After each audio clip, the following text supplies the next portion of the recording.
going to say it again, just in case they didn't hear me insulting them on the West Coast. US have probably got more homeless than crypto holders. I mean, so here's the problem I've got with Coinbase. Coinbase are not a real crypto company. Let's have it right here, right?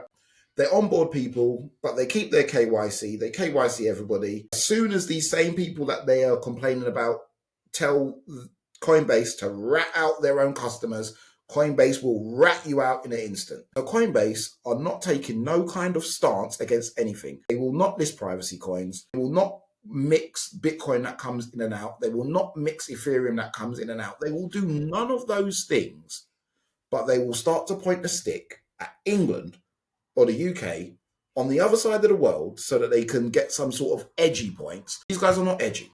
If they were edgy, I'd be like, all right, cool, you can poke fun of us, out of us. But they're not edgy. America is a state. Not a state as in like 50 states, like New York or whatever. It's a mess. So worry about your own spot before you come and start complaining about what's happening over here, which obviously you've got no idea. But in reality, I don't believe any American ever should open their mouth and say anything about our country when their own president is 7,000 years old and the one before that could barely string a sentence together and probably needs help going to the bathroom. So they're not in a position to mock us, and that's what I didn't like. Coinbase are jerks. I'm going to say it again, just in case they didn't hear me insulting them on the West Coast. US have probably got more homeless than crypto holders. Their country is a mess. How dare they?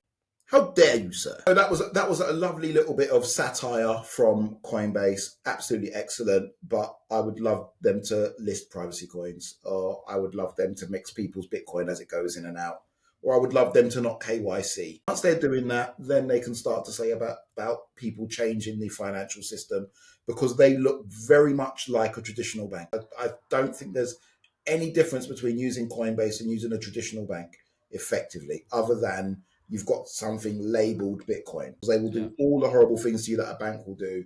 They are not the good guys. They're pretending to be, and they're poking fun at people, and they shouldn't do that. They are jerks.